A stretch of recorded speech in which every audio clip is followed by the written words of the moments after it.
There is a quiet chamber within you where no one has ever entered but you and the infinite. No noise of the world reaches this depth, no opinion of others can live here, no bank balance, no bill, no praise, no blame. It is the innermost sanctuary of your mind, and for most of your life it has been shaping your destiny in silence. Long before you ever held money in your hands, long before you knew the words success or failure, this inner chamber was receiving impressions, forming patterns, creating a secret blueprint of what you believe you deserve. It is here that wealth begins, not in the marketplace, not in the economy, not in circumstance. Wealth begins as a state of consciousness, a pattern of feeling and belief impressed upon your subconscious mind, the silent engine of your life.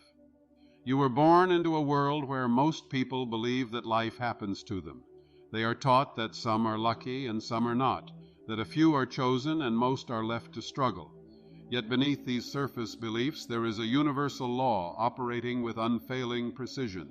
This law declares that your outer world is a reflection of your inner world, that what you consent to as true in the depths of your feeling becomes the experience you call my life.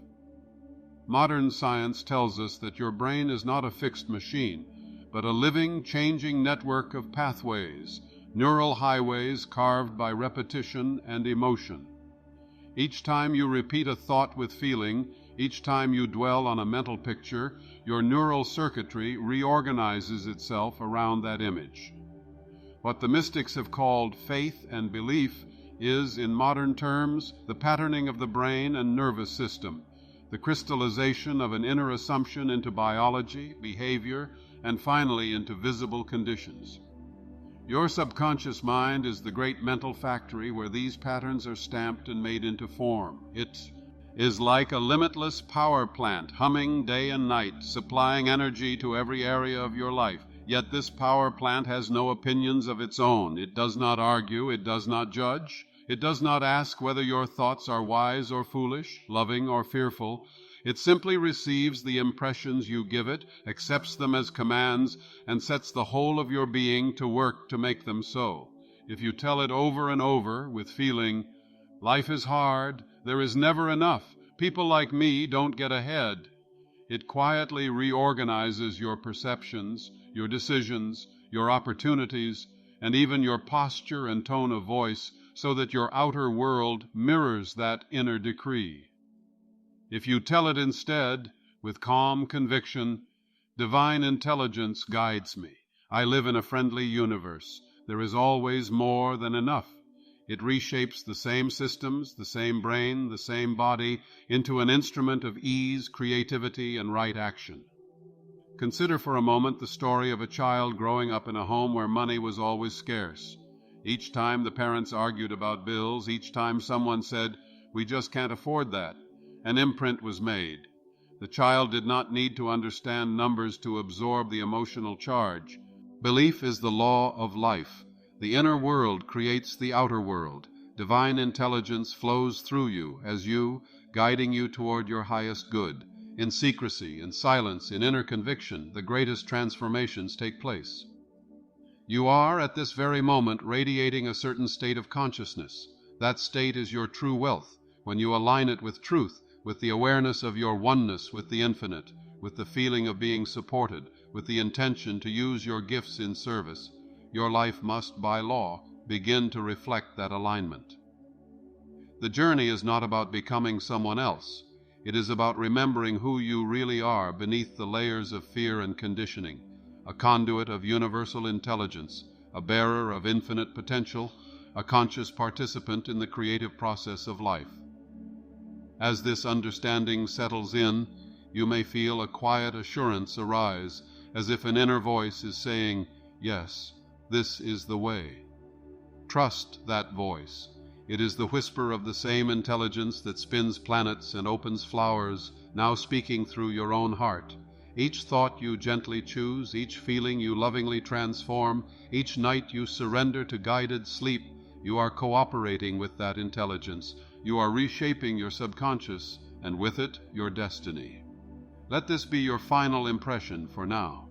Transformation begins in a single, invisible place, your consciousness. As you change the way you consistently think and feel about yourself, about life, about wealth, you change the film in the projector.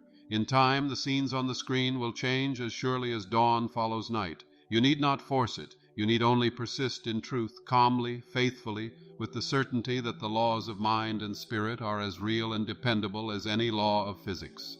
Wealth is a state of consciousness. Claim that state within, nurture it, live fra. Mit and the outer forms of wealth, ideas, opportunities, relationships, resources, will appear as natural expressions of the infinite power that has always been within you. The nervous system, still forming, recorded the tension in the room, the tightness in the voices, the anxious glances. Over time, these emotional imprints fused with the idea of money itself, like electrical circuits connecting fear to finance. Years later, that same child, now an adult, may find that each time money comes in, it seems to flow out just as quickly. They may sabotage opportunities, undercharge for their work, or feel uncomfortable receiving abundance. They may say, "This is just how life is. This is my personality. This is my fate." But what is really operating is an old pattern in the subconscious, a program written long ago, now running automatically. Modern neuroscience calls this emotional patterning.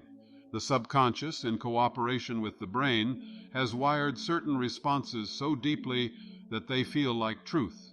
The conscious mind thinks, "I want wealth," but the subconscious, with all its stored memories, whispers, "Wealth is not safe. Wealth causes conflict. Wealth is not for us." And because your subconscious is stronger than your momentary wishes, because it is the storehouse of your real beliefs, it wins. The invisible garden of your mind yields the fruit of your dominant conviction, not your passing desire. Yet this is not a sentence of doom. It is the key to freedom. For if your subconscious mind has accepted certain patterns, it can accept new ones. If your neural pathways have been carved in the direction of fear and scarcity, they can be reshaped toward abundance and ease. The same law that once worked against you can become your greatest ally. Universal law is impartial. It simply says, "What you impress, I express. What you assume, I outpicture. What you believe in feeling, I turn into form." This is why wealth is, and always has been, a state of consciousness, a way of being inside yourself before it is a set of numbers in a bank. There is a higher way of working with this law than struggle, force, or frantic effort. Prayer, in its deepest sense, is not begging an external power. It is the scientific art of directing your subconscious with conviction and love. Scientific prayer does not plead, it assumes. It does not shout, it knows. It is the quiet inner act of choosing a new reality, accepting it as already accomplished, and letting that inner acceptance sink into the subconscious like a seed into fertile soil. When you practice this art, you are no longer a victim of old programming. You become the conscious gardener of your mind, the architect of your own destiny. Picture your subconscious as a great mental reservoir.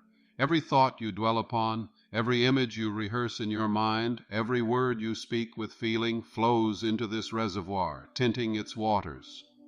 Over time, whatever color you have poured in becomes the tone of your life experience. If you have been pouring in shades of worry and lack, you need not condemn yourself. Simply begin now to pour in new colors, thoughts of peace, images of sufficiency, affirmations of divine supply. The old water will gradually be displaced by the new. This is not superstition. This is the law of substitution in action. One thought may be stronger than another, but only the thought you persist in will finally govern your experience. Think now of how your body responds to your mind. When you dwell on fearful images, your heart rate increases, your muscles tighten, your breath becomes shallow. Tiny electrical impulses travel along your nerves. Hormonal cascades shift your internal chemistry, and your entire organism enters a state of alarm.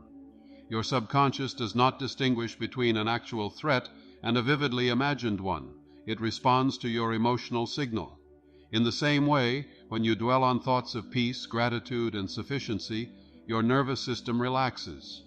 Your brain begins to favor pathways of calm reflection and creative insight.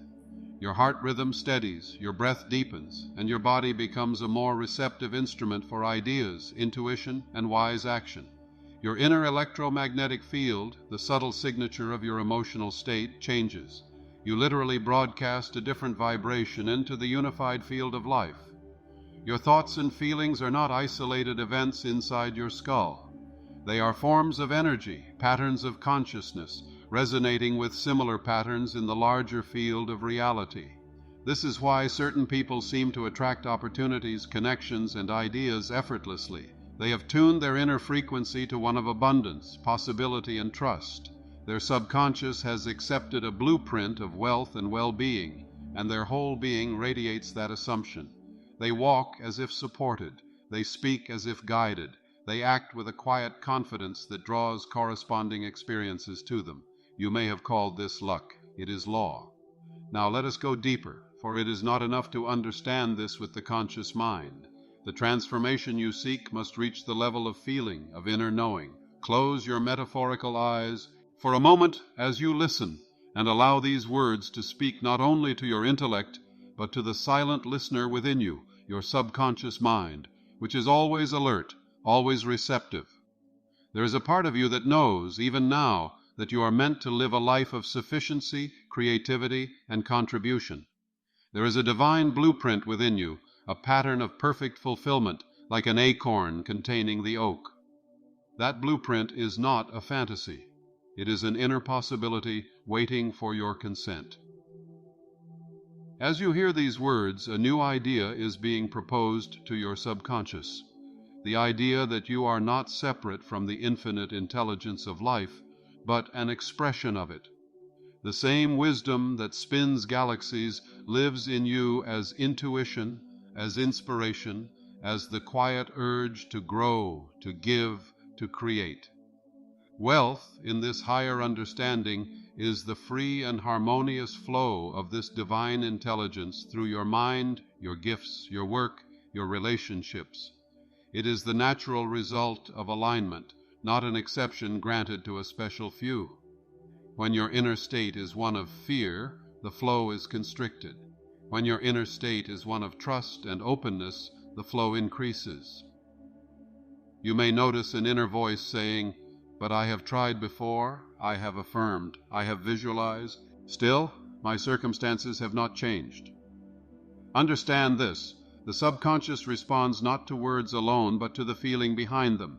If you say, "I am wealthy," while secretly thinking, "This is not true," your subconscious receives the emotional charge of disbelief, not the surface statement. It is like trying to plant a seed in soil you are simultaneously digging up.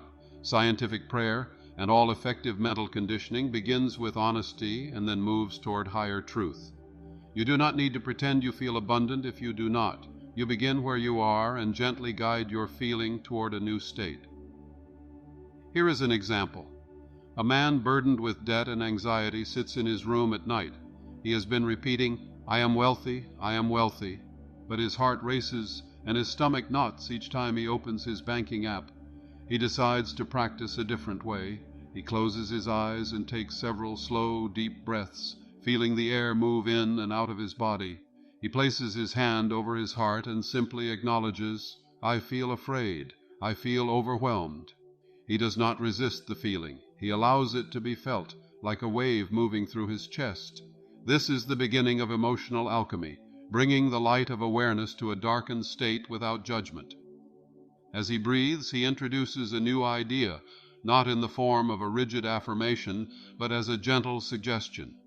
There is a higher intelligence guiding my life. I do not see the way yet, but I am willing to be guided. He repeats this slowly, allowing the words to sink in. Over time, his nervous system begins to relax. The emotional charge of panic softens into a more neutral state. In that calmer field, he then introduces a stronger statement. Life is for me. I am being supported in ways I do not yet recognize. He lingers with this, perhaps picturing his future self looking back on this moment with gratitude, not saying, "That was the turning point." Now his subconscious is receiving a different impression, a picture of being guided, supported, carried into a new chapter. He is not forcing belief, he is growing it. This is the art of emotional alchemy, transforming states of contraction into states of openness, not by denial, but by introducing higher truths into the feeling nature. As you practice this, you begin to experience your emotions not as enemies, but as energies that can be redirected. Fear becomes fuel for deeper trust. Shame becomes an opening to compassion. Helplessness becomes humility, which is the doorway to divine assistance. You are teaching your subconscious a new language, and as it learns, it will begin to express that new language through your actions, your choices, your timing. One of the most powerful times to impress the subconscious mind is the threshold of sleep. In those quiet minutes before you drift into slumber, your brain waves slow down, your critical faculty relaxes, and your subconscious becomes particularly receptive to suggestion. This is what we might call the sleeping method of programming the mind. Each night you are already entering a natural state of hypnosis. The only question is, what material are you feeding yourself before you go there? Many people end their day by reviewing worries, grievances, and regrets. In doing so, they hand their subconscious a script of fear to rehearse all night long. You may choose differently. As you lie in bed, lights dimmed, screens put away, your body settling into stillness, you can enter your inner sacred space. Feel the mattress supporting you. Feel the gentle rhythm of your breathing. Let the muscles of your face and shoulders soften. Then, with a quiet inner voice, begin to affirm a new reality, not from desperation, but from trust. You might say, "Infinite intelligence within me, you are my source and my supply. You open ways where there seems to be no way. As I sleep tonight, you guide my mind, heal my fears, and lead me into right action. I give you my concerns, and I rest in your wisdom." Then, gently, bring to mind a scene that would exist if your wealth were already a quiet fact. Perhaps you see yourself calmly paying your bills, feeling grateful and relaxed.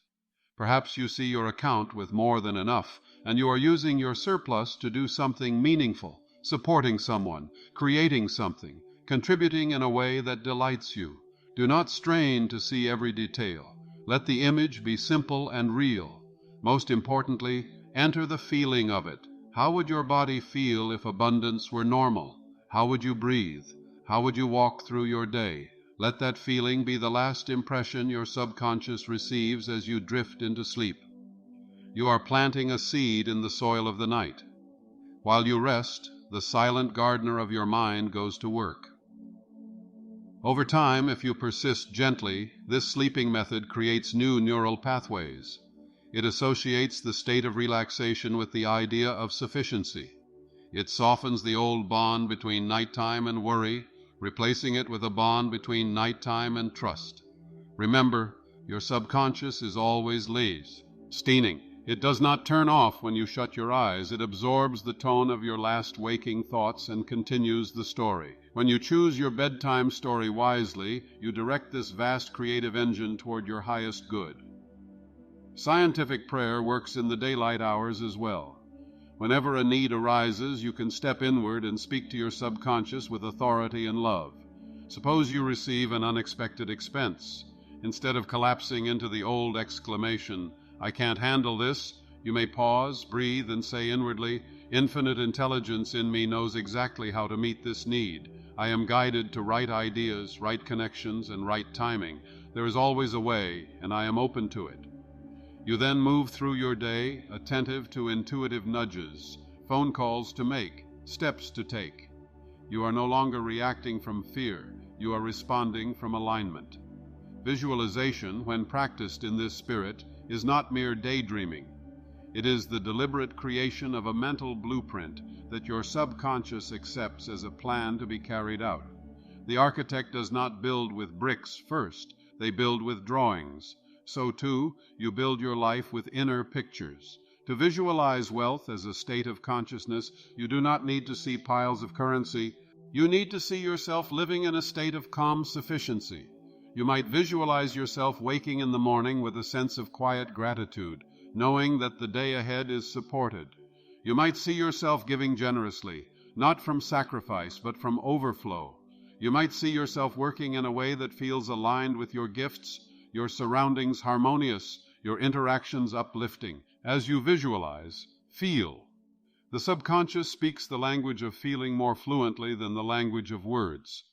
If your image is clear but your feeling is unchanged, the seed has not yet taken root. Let the image grow until you can sense, in your chest and in your belly, a slight shift, a loosening, a softening, a quiet yes. That is your inner confirmation. You are not forcing the subconscious, you are inviting it. And as you do this day after day, you are building new emotional circuitry, a new electromagnetic signature. You begin to carry the vibration of abundance even before the visible results appear. And then, like a field tuned to a certain frequency, your reality starts to echo that inner song.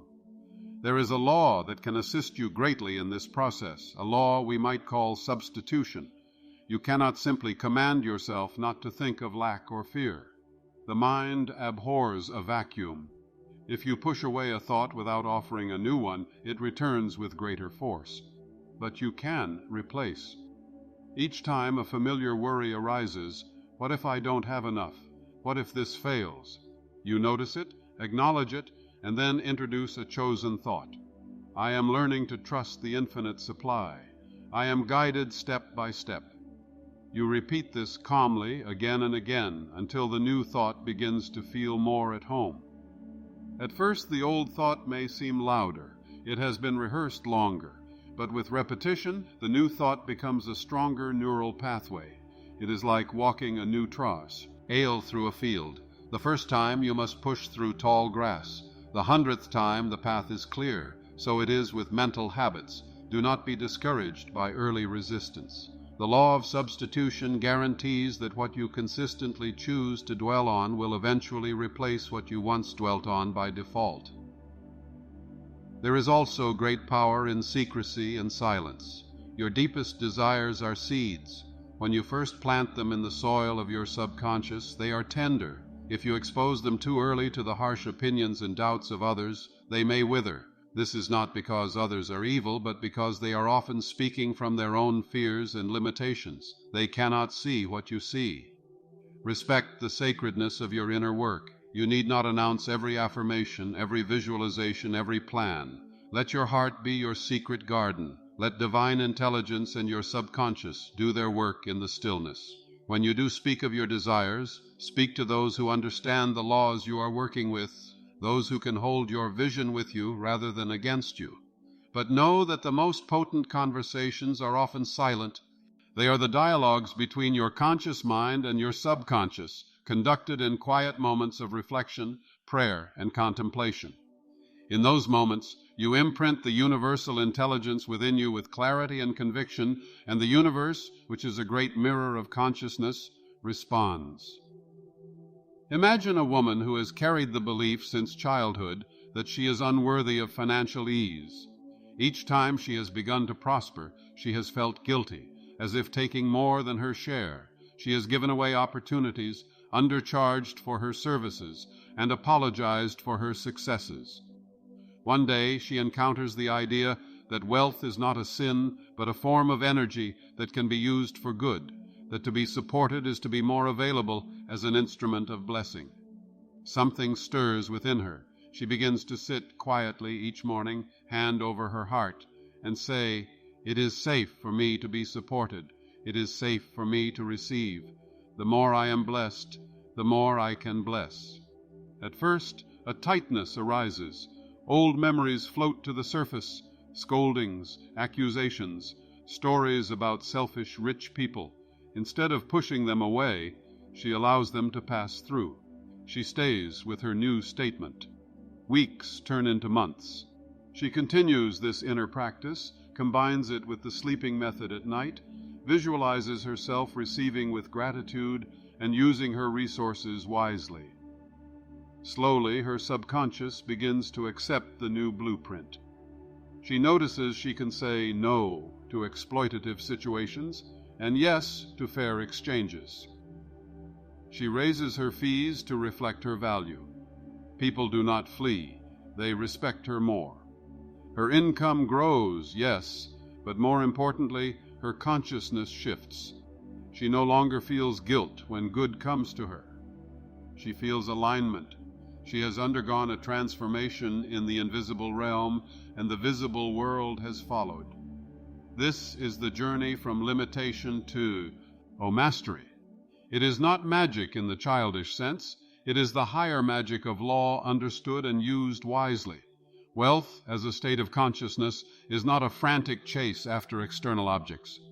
It is a stable inner recognition that you live in an intelligent, responsive universe, that you are connected to an infinite source of ideas, guidance, and supply, and that by shaping your inner world, you shape your outer. Your subconscious is like an inner doctor, always working to restore you to what it believes is your normal. If your normal has been stress and struggle, it will try to pull you back there when things begin to improve. You may have noticed this. You resolve to save money and find sudden urgencies to spend it. You commit to a new venture and feel an inexplicable pull toward procrastination. This is not self-sabotage in a mysterious sense. It is your subconscious enforcing your old identity. To change your life in a lasting way, you must change what this inner doctor considers normal. You do this by repeatedly presenting it with images and feelings of a new normal until it says, "This is who we are now." You become inwardly a person for whom peace is normal, sufficiency is normal, generosity is normal. You will know this shift is happening when things that once felt impossible begin to feel natural, even unremarkable. You may one day look at a challenging situation and feel a calm, effortless confidence. Of course, this will work out. It always does. That confidence is not arrogance. It is alignment with the deeper truth that divine intelligence is present here and now, in you and around you. The laws that govern your mind are as dependable as the laws that govern gravity. When you drop a stone, it falls. When you impress your subconscious with a clear, repeated image fused with feeling, it moves your entire system toward that image. It reorganizes your attention, so you notice opportunities you would have overlooked. It nudges your intuition, so you say yes where you once said no, and no where you once said yes. It influences your posture, your tone, your timing. It even affects the subtle electromagnetic field around your body, changing the signals you send and receive in the quantum web of life. In this sense, your life is like a film projected on the screen of experience. The projector is your subconscious mind. The film is the pattern of your beliefs and assumptions. The light shining through is the divine intelligence itself. If you dislike the scenes on the screen, you need not attack the screen. You go to the projector room, you change the film. You do this through prayer, visualization, emotional alchemy, substitution, secrecy, and silence. You cooperate with the universal law instead of resisting it. Now feel yourself in this moment as the central character in your own documentary. You are not a passive observer of your story. You are the conscious participant, the one who can choose a new script. Around you, the world continues its noise. News headlines, economic forecasts, opinions about what is possible. But within you, there is a still point. In that stillness, you can choose your state of consciousness. You can say quietly, "I choose to live from the awareness that I am supported. I choose to believe that divine intelligence is guiding me. I choose to see wealth as the natural expression of my alignment, not as something distant or denied." Let these choices sink in as more than words. Take a slow breath in, and as you exhale, feel yourself letting go of the inherited ideas that no longer serve you, the belief that your past defines your future, that your worth is tied to your bank account, that struggle is more noble than ease. You thank these old beliefs for whatever purpose they served and release them, like leaves carried away by a river.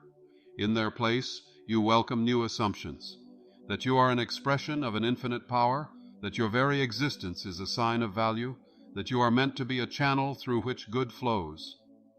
As you move through your days from this point forward, you may find it useful to weave these principles into simple, living practices. In the morning, before looking at any screens, sit in silence for a few minutes. Bring to mind one simple statement that encapsulates your new state of consciousness. It might be, I live in a friendly universe, or I am guided and provided for, or the infinite supply flows through me in perfect ways. Repeat it slowly, letting each word resonate. Feel how it would feel if this were not a hope but a fact. Then go about your day carrying that feeling like a subtle fragrance. Throughout the day, when challenges arise, you use them as opportunities to deepen your practice of substitution and emotional alchemy. A bill arrives. Instead of immediately tightening, you pause and say inwardly, "Thank you for reminding me that I am capable of giving and receiving. Infinite intelligence shows me the way to handle this with ease." You feel the initial flicker of anxiety and let it pass, replacing it with a chosen thought. A conversation about scarcity and fear begins around you. You listen without absorbing it, silently affirming, "I choose to believe in possibilities." You do not argue. You remain in your own state. At night, you return to the sleeping method, handing your day back to the infinite. You give thanks for every hint of progress, every small win, every moment of greater ease. Gratitude is itself a powerful signal to the subconscious, a way of saying, "More of this, please." Then you visualize, not grandiose fantasies, but the simple, profound reality of living as a person for whom wealth, as peace, as sufficiency, as meaningful activity, is normal. You drift to sleep in that vibration. Night after night, you are writing a new script in the depths of your mind. Over time, something subtle yet unmistakable begins to happen. You notice that your reactions are different. Where you once felt panic, you now feel curiosity. "I wonder how this will work out for my good." Where you once shrank back, you now feel an inner nudge to step forward. New ideas come to you in quiet moments, a project, a collaboration, a way to serve that also supports you. You act on these ideas with a calm boldness. Doors open. Some doors close, and you trust that as well. Your inner state of wealth, trust, openness, sufficiency, draws outer forms that match it. And yet, even as your circumstances change, you realize that the real miracle has occurred within. You are no longer chasing wealth as something outside you. You are expressing wealth as something within you. The numbers in your accounts may rise, the experiences you can afford may expand, but your deepest sense of security does not rest on these. It rests on your unshakable awareness of your unity with divine intelligence, your confidence in the law of your own mind, your daily partnership with the infinite. You have moved from superstition to understanding, from victimhood to sovereignty. In the end, the highest teaching is simple. Your subconscious mind is the silent, creative force behind your experiences. It takes the form of your most deeply held beliefs and feelings. Every emotional experience, every outcome, is governed by universal mental law. Prayer, in its most powerful form, is the scientific conditioning of this inner power through belief and feeling. The subconscious responds to emotional intensity, not struggle.